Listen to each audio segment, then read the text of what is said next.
I know it's been a very long evening, and I will not let you stay much longer, but obviously I do have a number of things that I'd like to say. And these are, of course, prepared remarks. I did a lot of choking up and a lot of laughing, of course, today. And, of course, I'm grateful. This conference is supposed to celebrate a birthday, and I wish that I could claim that the aging process has brought wisdom. I can't make such a claim, but I would like to observe that over the span of decades, the inner life remains fairly constant.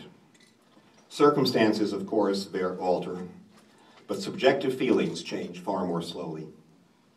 The psychic wounds, the hurts of boyhood and adolescence, don't vanish entirely. And in my case, the emotional scars were most powerfully inflicted on Sunday afternoons in our family's backyard in Jacksonville, Florida, with football games. The boyhood friend who was quarterback called offensive plays for our team, and who later became an attorney for my mother and my mother-in-law, had so low opinion of my capacity to execute plays that usually at the end of huddles, I would have to ask him about my own role. And with a smirk, he would usually reply, "Oh yeah, I almost forgot. Whitfield, you block." Instructions that he would announce just loudly enough for the opposing linemen, including one girl, to guffaw at my expense as well. Two of the players from those Sunday afternoon games are here this evening, and they can testify that I exaggerate only a little. After such traumas, the only real option available to me was to grow up to become some kind of intellectual. And though I am deeply, intensely appreciative of the opportunity to teach at Brandeis in an American Studies program, and especially grateful to Larry Fuchs, who died last month, and who created American Studies here as we know it, my own inner life did not entirely change just by teaching here for 4 decades. In 1972, on the first couple of days of my first semester teaching here, I noticed a young woman who did not remain in the class. I ran into her on campus shortly thereafter, and though I was burdened with the usual anxieties and fears about my effectiveness in the classroom, I made the mistake of asking her why she was no longer taking the course that I was offering.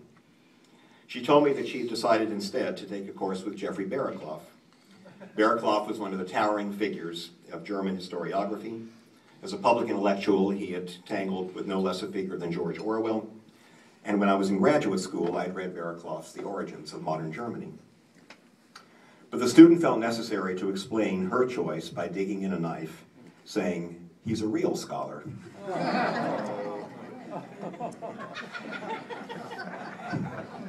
Somehow I made it through the next couple of years of desperate preparation, of frantic reading, and of hurriedly writing lectures. And in the spring of 1976, found myself teaching a course in which one young man had already privately been called to my attention as especially bright and talented. I tried to make an especially favorable impression in the classroom on that first day. At the end of the lecture, he came up to me. I can't deny that I was rather hoping he would compliment me on the lecture and tell me how much he looked forward to taking so interesting a course. But instead, he asked me a simple question. "Do you know what Mr. Arsenault is teaching this semester?"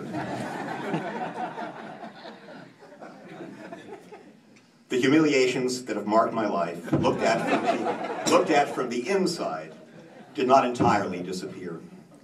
3 years ago, David Remnick, the prolific editor of The New Yorker, the magazine that's one of the ornaments of American culture, came to Harvard Square to promote his book about Obama and race called The Bridge. That book, incidentally, accounts for the singular configuration of ethnicity and race in Hawaii by drawing upon the work of Larry Fuchs. Lee and I attended the Remnick program with friends who are here this evening, dear friends of half a century, Shale and Helen Herman. After the program, Lee and Shale and Helen went to find a table at a restaurant, while I stood in line for Mr. Remnick to sign my copy of The Bridge. And when I met up afterwards with my wife and with the Hermans, I was evidently flushed with pride as I announced, David Remnick told me to keep up the good work. Lee's eyes narrowed in disbelief. Shale and Helen Herman were unkind enough to know which of my work the editor of The New Yorker had encouraged me to continue. Their skepticism forced me to recount the conversation with Mr. Remnick, whom I had told as he was signing my copy of The Bridge, that when he had published an earlier book and had come to Harvard Square, I'd gotten him to inscribe that volume as well. I told him that I was therefore keeping him in business, to which he replied, "Keep up the good work."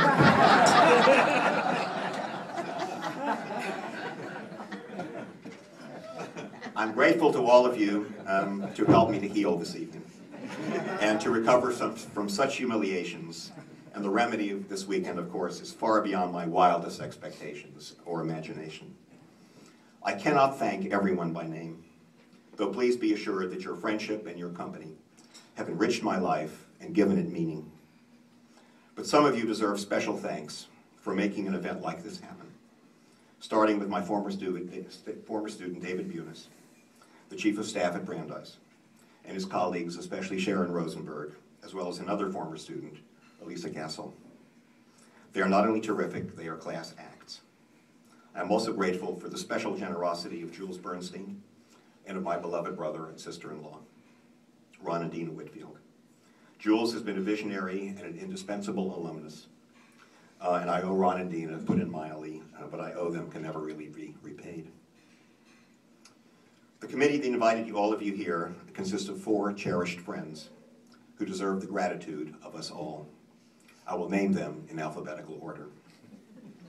For nearly 4 decades, I've relied upon Donald Altschuler for a keen and exuberant appreciation of the varieties of human folly, for justification for the anger that we all ought to feel at the cruelties and injustices with which the planet is so replete, and for news of oddities that would otherwise have escaped my attention.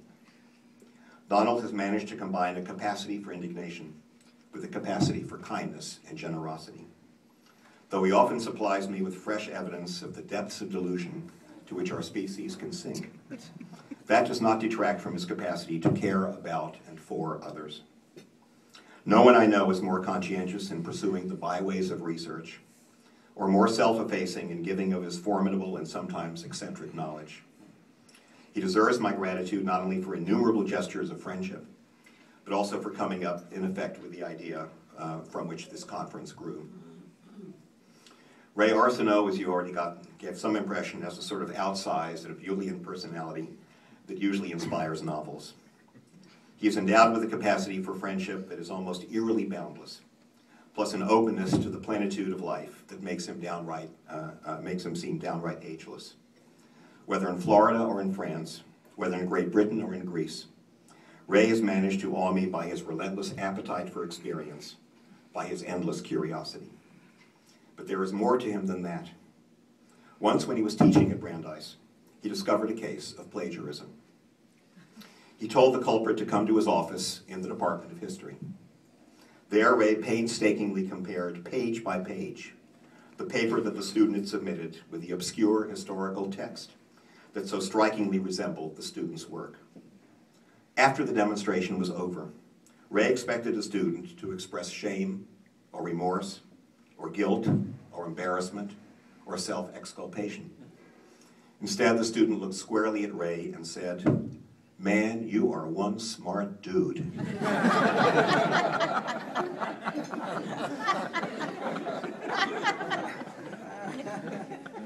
Because my 70th birthday occurred this academic year, it was the bad luck of Tom Doherty to be on duty, serving as chairperson of American Studies.